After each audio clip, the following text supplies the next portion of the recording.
Hi, this is Shubhriyo. So this is going to be my final video on the budget 2020 series that I am doing, and I have already made a couple of videos on the budget. So one of the important ones is the budget numbers video that I'll put the link over here. So it's regarding all of the important numbers that you must memorize for all of the upcoming exams that you will be giving. And also I have made separate videos on the part A of the budget. So the part A deals with aspirational India, economic development, caring society, and they have talked about the governance and the financial sector reforms as well. And this video is going to talk about part B of the budget, which is regarding all of the indirect and the direct tax reforms that have been announced in the budget. So without any further delay, let's start with the final budget 2020 video. So we have finished off with the part A of the budget, and coming to part B, we have only the taxation part. So basically the direct tax and the indirect tax.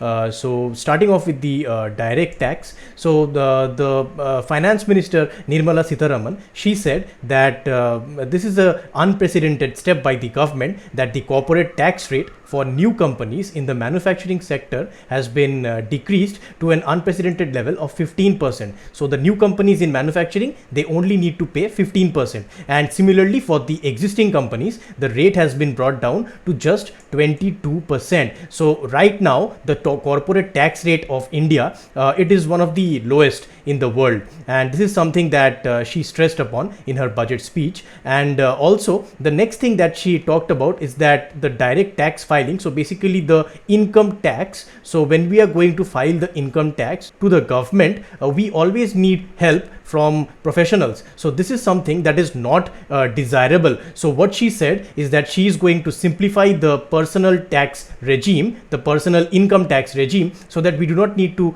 take any help of professionals. However, the ironic thing is that right now they have actually increased the complexity. This is what has happened. You'll just see it. So the taxable income, it is now actually calculated as per a lot more slabs. So right now from 0 to 2.5 lakh, the existing rate was that it was exempt, and the new tax rate also says that the income there is exempt. So 2.5 to 5 lakh. Earlier the rate was 5%, and right now in the new regime also they have kept it as 5%.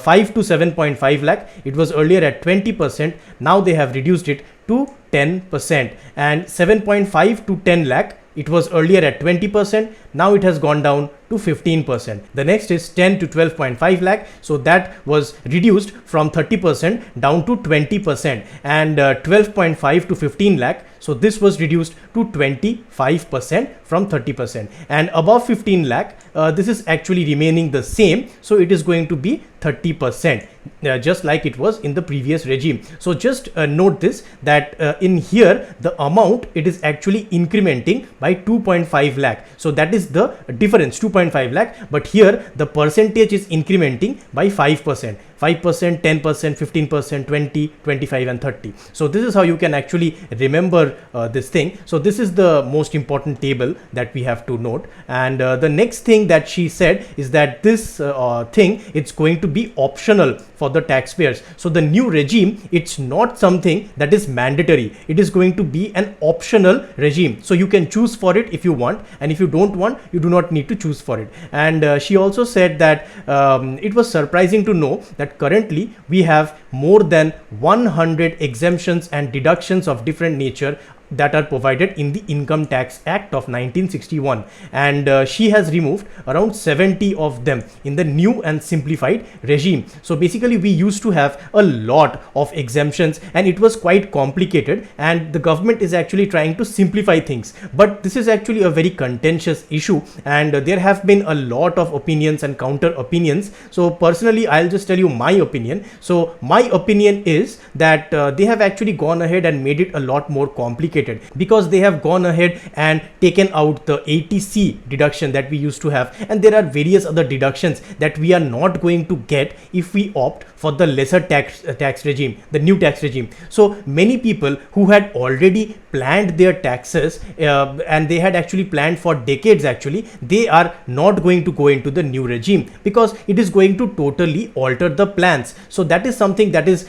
we need to think about. And if you are asked these kinds of questions in any interview, interview, you can just say that there are a lot of complications and the government needs to simplify it a little bit more. So in the current state, the thing is not so much good right now as it stays. And so the next thing that we have to know, which is very important, is that the dividend distribution tax, it has been abolished. So earlier what used to happen is that it was taxable at 15% plus applicable surcharge and cess. So the companies who were declaring dividends, they had to pay the dividend distribution tax or DDT of 15%. And right now what the Nirmala Sitharaman has done is that to increase attractiveness of Indian equity market and to provide relief to a large class of investors, she has completely abolished the DDT. And so basically what's going to happen is that the companies are not required to pay any DDT. So when the companies are going out and giving dividends, they are not going to pay DDT. However, just note this, make a note of this, that the amount that the people get, this is still taxable. So it will be taxable in the hands of the recipients at their applicable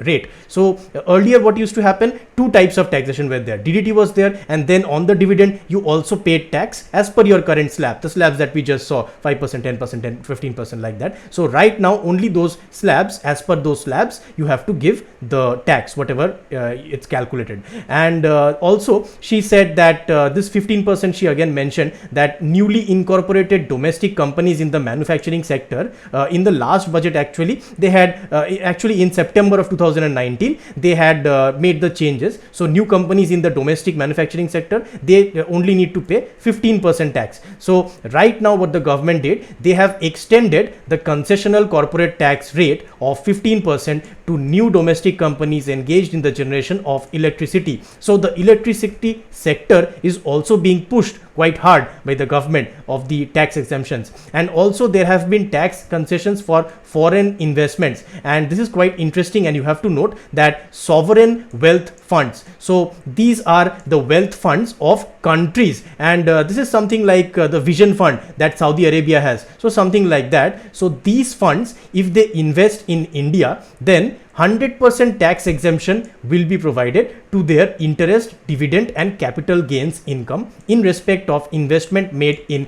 infrastructure and other notified sectors. So whatever the sectors government is going to tell about, infrastructure and those notified sectors, if they invest their money there, then they do not need to pay any tax. But there is a minimum lock-in period of 3 years. Otherwise any kind of hot money might be coming in, right? So it has to be something for the growth of the nation. And many people were saying that the government has gone ahead and changed this because of some incoming sovereign wealth fund investments that are going to come into our country, and this is going to help our economy. So the next thing is incentivizing listing of bonds at the IFSC exchange.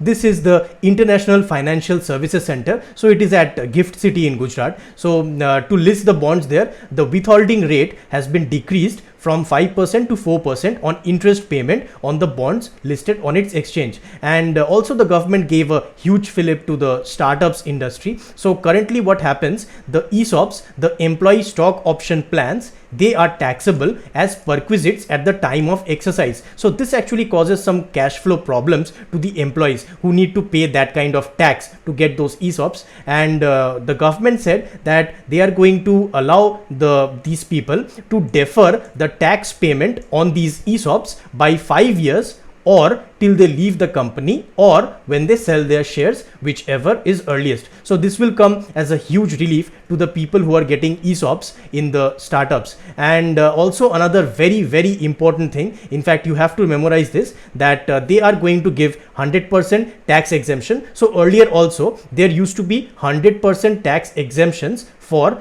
3 consecutive assessment years out of 7 years in case of the startups if their total turnover did not exceed 25 crore rupees. So right now in this budget they have changed this turnover. So the turnover limit has been increased from 25 crore to 100 crore. So startups with 100 crore also, turnover of 100 crore also can go ahead and be eligible for the tax exemption. And also the period of eligibility, they have increased it to 10 years from 7 years. So earlier it was any 3 years out of 7 years. Now it is any 3 years out of 10 years. So this is a huge push to the startup industry of our country. And the next thing is the cooperative societies. So they are going to be taxed at 22% plus 10% surcharge and 4% cess with no exemptions or deductions. And also the cooperative societies will be exempt from alternative minimum tax, just like the companies are actually exempted from the MAT, which is the minimum alternate tax. So this is also going to help the cooperative societies. And also there has been a huge push for the MSME sector. So the MSME sector, earlier what used to happen is that if the MSME has a turnover of 1 crore, then they needed to be audited. But now the government has raised this limit by 5 times. So the turnover threshold for audit has been increased from 1 crore to 5 crore. So many MSMEs will now not require any kind of auditing of their books of accounts. And so this shall only apply to those businesses which carry out less than 5% of their business transactions in cash. So to be eligible for this increase of the limit to 5 crore, you have to have less than 5% of your business transactions in cash. So this is going to be a push towards the digital India. And also the tax holiday is being provided on the profits earned by developers of affordable housing projects approved by 31st March 2020. So the next thing is the claiming deduction for donation. So earlier it used to be a little bit difficult to claim the deduction, but right now they are going to pre-fill the donee's information, the person who has donated, on the basis of information of the donations. So if you give information, then instantly you can get those deductions from your donations. And also this is also very important that for charity institutions, they are going to make a process of registration which is completely electronic, and a new unique registration number, URN number, shall be issued to all new and existing charity institutions. So that's also very important. And now we are coming to faceless appeals. So this is something that the government has been pushing for a long time. So in case of any tax disputes between the government and companies, they are now going towards faceless appeals, because if you have appeals in face-to-face situations, the officers, they might take some bribes and they might let them off. So that is why the government wants faceless appeals. It has also actually been started. So they are going to amend the Income Tax Act so that the faceless appeals system, it can be enabled properly. And the next thing is the Vivad se Vishwas scheme. So in the last budget, the government had announced the Sabka Vishwas scheme, which was to reduce litigation in the indirect taxes. And similarly, this Vivad se Vishwas, it is going to reduce the litigation in the direct taxes. So by Vivad se Vishwas, a taxpayer will only pay the amount of the disputed tax, and they will get complete waiver of interest and penalty provided he pays by 31st March 2020. So any taxpayer who is actually getting harassed, like these are usually for the companies, so they can go ahead and pay the disputed tax, no questions asked, and they do not need to pay the interest and penalty. And this scheme is going to remain open till 30th June 2020. So many companies can go ahead and get these sorted. And the next important thing is the taxpayers charter. This is also highly important because this is the first time that a budget has mentioned a taxpayers charter. So they are going to amend the Income Tax Act so that CBDT, the Central Board of Direct Taxes, can be mandated to adopt a taxpayers charter. So the government says that this is going to increase the efficiency of the delivery system of the income tax department, and the contents have not been disclosed as of now, but very soon they are going to enumerate it. And the next thing is the instant PAN through Aadhaar. This, as you know, the PAN and the Aadhaar interchangeability, that is being pushed by the government, and the government says that PAN shall be instantly allotted online on the basis of Aadhaar without the requirement of filling up any kind of form. So that is also going to help. And regarding the indirect taxes, now we come to indirect tax. So a simplified return system for GST will be started from 1st April 2020. So what are they going to do? They are going to have SMS based filing for nil return, return pre-filling, so the form will be pre-filled, improved input tax credit flow, and overall simplification. And many other things they are also introducing. For example, they are introducing electronic invoicing, which will be done in a phased manner, and also the Aadhaar based verification of taxpayers and dynamic QR code for consumer invoices. So these are the important reforms being made in the GST implementation. So a lot of things are written over here. These are not so important.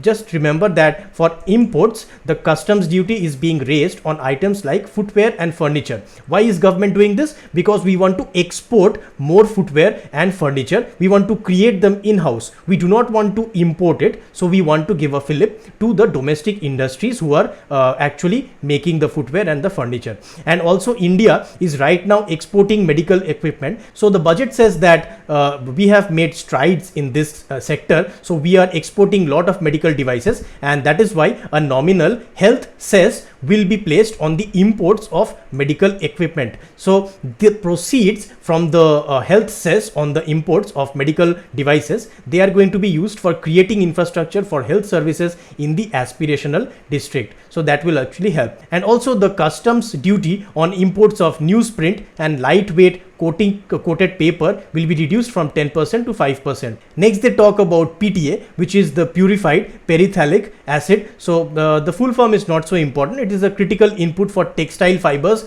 and yarns. So we need to import more of these, and so the anti-dumping duty on PTA is being abolished so that we can go ahead and import a little bit. So that is all about the important sections of the direct taxes and the indirect taxes. A few other things are important to note. So just note the budgetary outlay for aspirational India. So that is tagged at 4,82,401 crores. So that is something that you need to understand. And the budget goes ahead and talks about a lot of the other allocations. So most of them we have already covered, and you do not need to learn these. So just remember another thing, that the transfer of resources to states and union territories with legislature. So the devolution. So the 15th Finance Commission, they are also talking about devolution. It has been remained at 42%, and the tax devolution of the states, the share in the taxes. So that devolution figure you have to remember, that is 7,84,181 crores. So remember this figure because it's quite important regarding the Finance Commission. And that's all about this thing. And just one more thing you have to note. So I'll just go down. Yes, this is something that is quite interesting that they have mentioned. So the capital infusion in public sector banks, right now, capital to the extent of 80,000 crores has been infused in 2017-18, and 1,06,000 crore was infused for recapitalization in 2018 and 19, and for a provision of 70,000 crore was made in 2019-20.